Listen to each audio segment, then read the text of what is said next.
made the decision to leave everything behind and move out to another country and start anew. To create something I had always dreamed of for myself. Life was great for me. I enjoyed everything that life had to offer. The serene beauty, the thrill of trying new things, and the satisfaction of making my dreams a reality. I had almost fulfilled my dream, but I had eventually found myself growing lonely and bitter. Everyday tasks were becoming bothersome and mundane. It felt as though something was missing from my life. Maybe a sense of purpose or something else. But despite the lack of a path, I carried on pursuing what life had in store for me. One day, as I was drinking a beer under the shade of an old tree, I heard a voice. It was not the voice of anyone around me, but something that seemed to come out of the sky itself. A low, soothing tone that filled the air around me. "Fred," it called. "I have watched you from afar. I see potential in you. A greatness that you yourself have yet to discover," the voice said. Startled but intrigued, I looked around, finding no one. "Who are you?" I asked, my heart pounding with a mixture of fear and curiosity. "I am a friend," the voice replied. "One who can guide you to understanding the deeper mysteries of the world, secrets that have been hidden from your eyes." Though being wary, I found comfort in the voice's words. Over time, the voice became a companion, sharing wisdom and knowledge that I had never known. It spoke of the cosmos, the unforeseen forces that shape the world, and the power that lay dormant within every soul. He even unlocked powers within me that I never knew were possible. Never knowing what I may need them for, the voice became a mentor, a presence that I came to rely on, though I knew little of its true nature. As the seasons passed, my life changed. I felt a shift in myself, a growing confidence and understanding that seemed to open new doors in my mind. The voice had become my guide, leading me down paths I had never imagined. One day, the voice gave me a task. "There is someone I'd like you to keep an eye on," the voice said. "A kind and innocent soul named Brody. Befriend him, for he is of great importance." I found Brody easily enough, a sweet, gentle man who seemed to radiate kindness. We quickly became friends, our bond growing stronger with each passing day. Brody's laughter was infectious, and his optimism was a light in my life. For the first time in a long while, I felt true joy, not just in my newfound knowledge, but in the company of someone who saw the world with untainted eyes. Our friendship flourished. I felt a sense of purpose I had never known before. But the voice was always there, watching, guiding. It whispered to me in the night, reminding me of the bond we shared, the contract that we had formed. I had promised my loyalty, and in return, the voice had promised enlightenment. Then, one cold evening, the voice gave me an order that shook me to my core. "It is time, Fred. Brody must die. You must be the one to do it." My heart froze. I had grown to love Brody like a brother. "Why?" I pleaded. "Why must I do this?" "There are things you do not understand," the voice replied, its tone colder than I had ever heard. "Brody's death is necessary for the greater plan. You swore an oath to me, Fred. Do not forget your place." Torn between my loyalty to the voice and my love for Brody, I wrestled with the decision. The voice had given me so much, had opened my eyes to the mysteries of the world. But how could I kill the one person that had showed me true friendship? The master began to tell me the story of the light and dark relics, and the balance they hold in the world. Only then I caught a glimpse of the master's true intentions.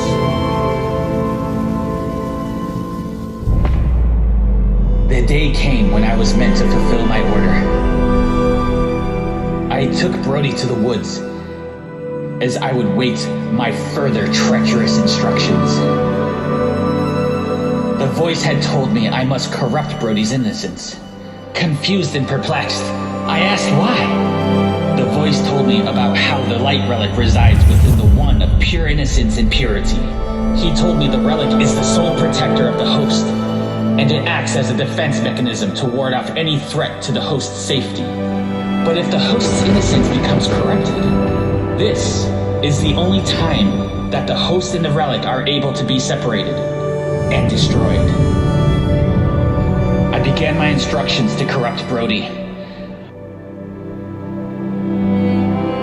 I put my hand on his chest and recited the incantation of corruption. And just as the master had said, the light relic inside of Brody began to shine, shining brighter than anything I've ever seen before. It was happening. The host had become corrupted, and the light was exiting Brody. The master had told me, "This is our time. Kill Brody now," he demanded. Then, and only then, I had realized what I was doing was not for the greater good, and I could never do this to Brody. I screamed out and said, "I can't!" I screamed into the sky, tears streaming down my face. "I can't do this! I won't!" I cursed the master's name, not knowing the severe repercussion I would face for disobeying his orders. The window of time to destroy the relic was over, and the relic slipped away into the sky in search for a new host of innocence and purity.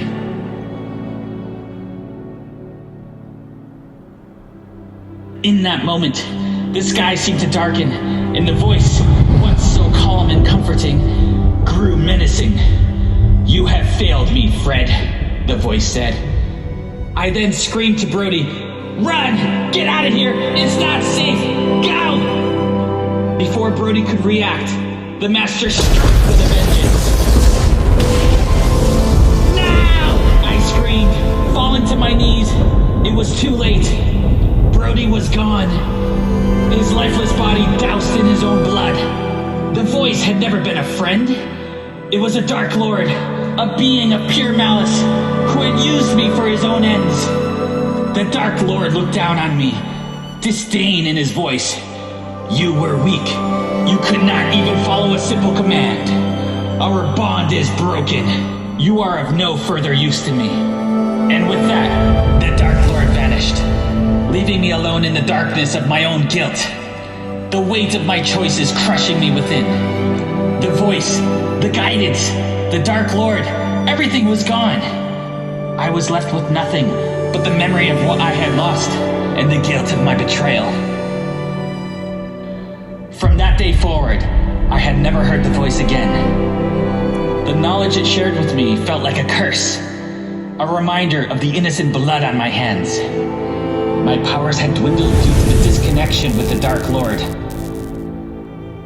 I returned to my quiet life, but the peace I once knew was forever shattered. The sunrises no longer brought joy to me, and the scent of the earth was tainted with the memory of Brody's death. I lived the rest of my days in solitude, haunted by the voice that had once promised me the world, and by the friend I had failed to protect. Until one day, in my dreams, you appeared to me with comfort and solace. You told me the truth about the Dark Master and his plan for conquest of the world, the conquest of everything that's good. And you told me my journey hasn't ended with the Dark Lord, but now has only begun with a new host of the relic. It had found the purest of hearts, a heart that could withstand the shadows, and perhaps, in time, bring balance back to the world.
Brody!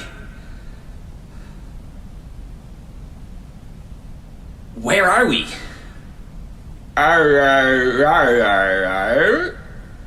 You mean... you're actually here right now? This isn't a dream? Oh my god. It's been so long. I thought I'd never see you again.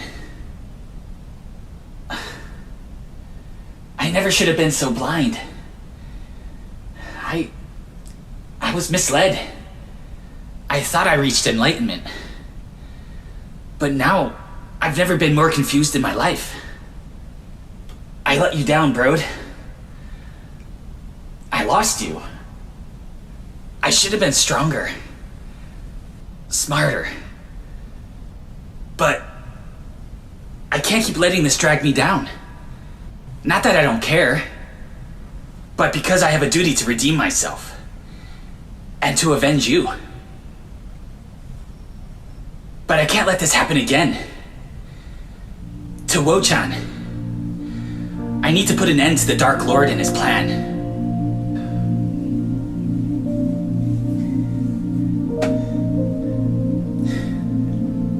That's why I need to let you go, Brody. If I don't stop blaming myself, if I don't forgive myself, I won't be able to save Woahchan. I have to face the truth. I have to let you go, buddy. Huh? What is it, Brode? It's not your fault. Huh?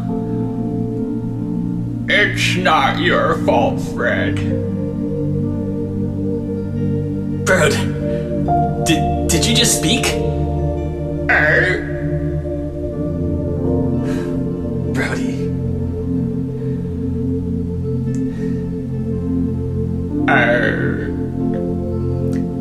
Thank you, Brody. I will never forget you and everything you taught me. Goodbye, buddy. Goodbye, Fred.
Wait.